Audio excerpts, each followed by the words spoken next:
लेकिन 9 महीने के दर्द को सहन करने वाली माँ के लिए किसी की कोई चिंता है? लोगों को तो ये भी नहीं पता कि नवरात्रि कब आएंगी और कब। अच्छा आ गई, अच्छा तो फिर चली गई, अरे तो अब रहने दे, काम बहुत है। जिसे अपने माँ के दुख दर्द के ही एहसास ना होता हो, वो क्या जाने पर्वों का कि नवरात्रियां पर्व क्या हुआ करते हैं। हमने ऐसा देखा है कि कुछ माता बहनों के जब प्रसव काल हुआ करता है, उस समय उनको बहुत पीड़ा रहती है और 9 महीने तक ही पीड़ा होती है, जबकि पीड़ा कायदे से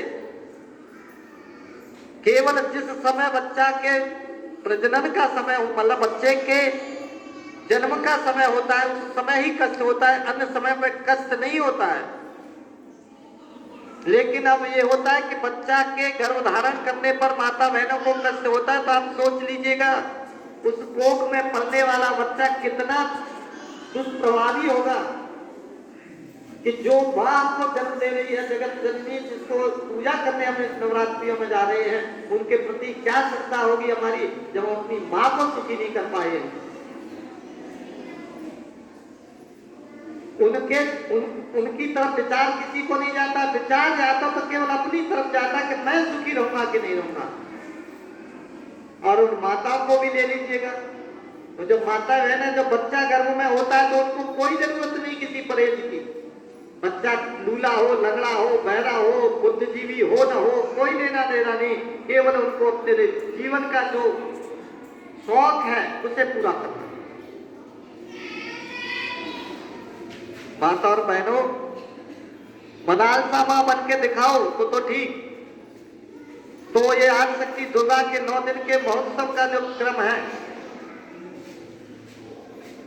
इसमें जो व्रत करते हैं, लोग कहते हैं कि इस व्रत से लोगों की काया कल्प हो जाती है, शरीर स्वस्थ हो जाता है, मन स्वस्थ हो जाता है, घर ग्रस्त उनका मस्त हो जाता है।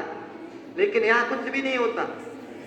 होता इसलिए नहीं कि उनको तो यही नहीं पता कि पर्व कब है, और पर्व है तो मनाना है या नहीं मनाना। मनाना है तो फिर कैसे मनाना है।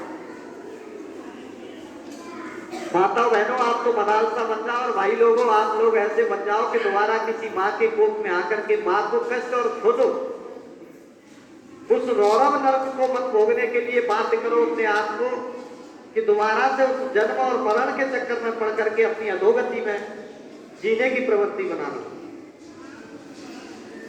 इस नवरात्रि के पर्व में आप देख ही रहे हैं, समय तो शायद 11:15 होने जा रहा है।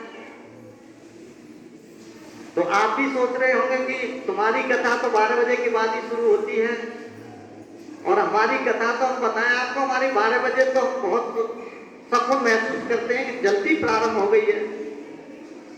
नहीं तो 1 और 2 और 3 के बीच में होती है, और फिर 7 बजे खत्म होनी चाहिए,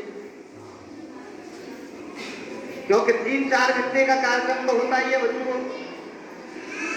ये खाली भोजन तो है नहीं, तो घर पे बैठ के 30 मिनट में भोजन कर लेंगे, झटके से निकल लेंगे। लेकिन जिसने मन केवल सबको यही बना लिया है कि केवल आना है और जाना है, दर्शन करने हैं, दर्शन कराने हैं, तो पुरानी परंपरा इसका लाभ नहीं होगा। फिर आप बेवजह का उस परमात्मा की, इस प्रकृति को और परमात्मा की प्रकृति के बारे में प्रवचन करने वाले को दोष देंगे फिर। और इस दोष कहते हैं हमारे संतों में तो जो दूसरों में दोष निकालता है, जो दूसरों की बुराई करता है, वो सोच लो व्यक्ति सबसे बड़ा पाप करता है। केवल दूसरे की बुराई करना और दूसरे को बुरा बताना ही पाप बताया जाता है। अब सोचो, विचार करिए माताओं बहनों, अगर आप ऐसा ही करते हैं तो आप पुण्यवान कैसे हो सकते हैं, भगवान के भक्त कैसे हो सकते हैं, आदिशक्ति दुर्गा के नवरात्रि के पूजन करने वाले कैसे हो सकते हैं, अनुष्ठान आप कैसे कर सकते हैं, आप जन्म मरण से छुटकारा कैसे पा सकते हैं। आप एक बात और क्यों नहीं विचार करके देखते हैं कि आने वाले जीवन में तुम्हें सुख मिल ही क्यों जाएगा। मां मदालसा हमको मिले और हम इस जन्म मरण से छुटकारा पाले। अगर विचार करके देखेंगे तो केवल मनुष्य का जन्म अपने आत्म कल्याण और जग कल्याण के उद्देश्य से परमात्मा जी ने इस मृतलोक में इस मनुष्य को भेजा है। इस मनुष्य के इस मृतलोक में आने का कोई और प्रयोजन नहीं है। गलती से कोई अलग प्रयोजन बना रखा है आपने, तो आप गलती कर रहे हैं और उस रास्ते से गमन कर रहे हैं जिस रास्ते पर चल के आपको सुख नहीं होगा।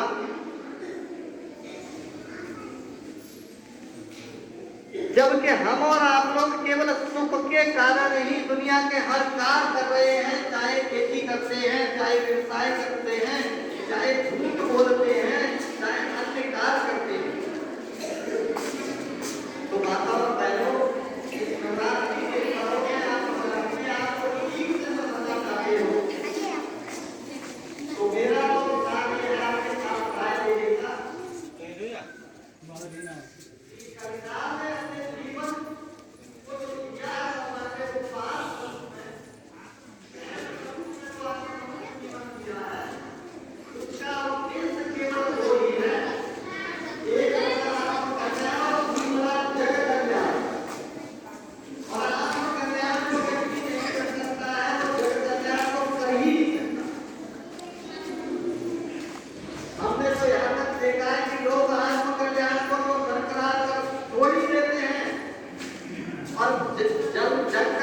ठंड लग रही है? ठंड लग रही है कहाँ? कंबर ला दूँ? कंबर पलना बैठ जाइए उड़ के।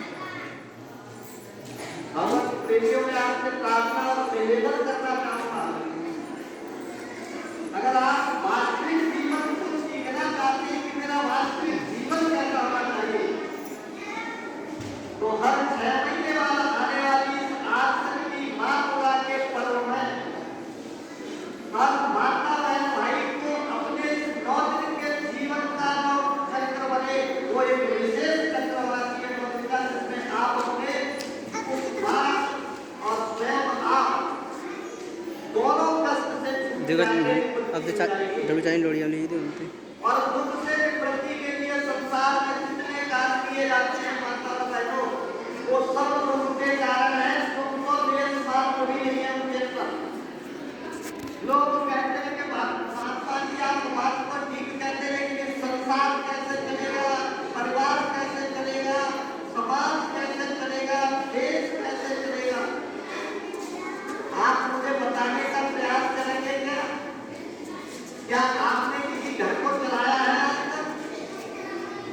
क्या आपने किसी गांव को, किसी देश को चलाया है आज तक? मैंने देखा व्यक्ति अपने पेट को पालने में लगा है, न उसे देश की फिक्र, न परिवार की फिक्र, न समाज की फिक्र।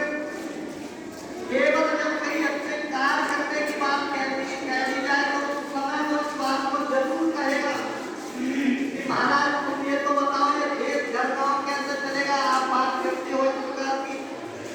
मैं पूछना चाहता हूँ आज तक आपने किसी देश को, किसी समाज को, किसी घर को चलाया है?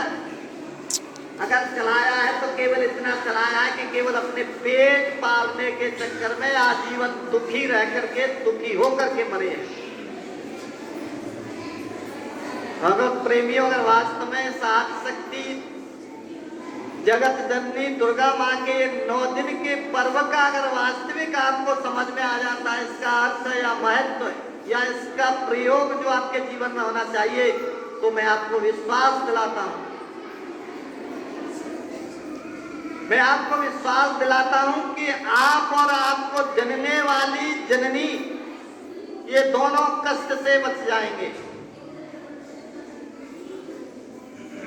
माँ मनालसा इसीलिए तो कहा करती थी कि जो मेरी कोख में जन्म ले लेता है उसे दोबारा किसी कोख में जन्म लेने की या कोख में जाने की या उसे जो है अपने मुंह से लैट्रिन पेशाब जो जाए उसके ऊपर से वो दिन देखने को नहीं मिलेंगे। ये मेरी प्रतिज्ञा है। और आज की माँओं से पूछ लो तो केवल माँ अपने सुख के कारण माँ बच्चे को वो बातें बता देती हैं, ना तो बच्चा उनको सुख दे पाता और ना ही वो अपने बच्चे को सुखी कर पाती हैं। और आजीवन जिसकी खातिर आपने काम किया था वही आपकी खातिर नहीं करता। ये हर परिवार और हर व्यक्ति विचार करके देख ले।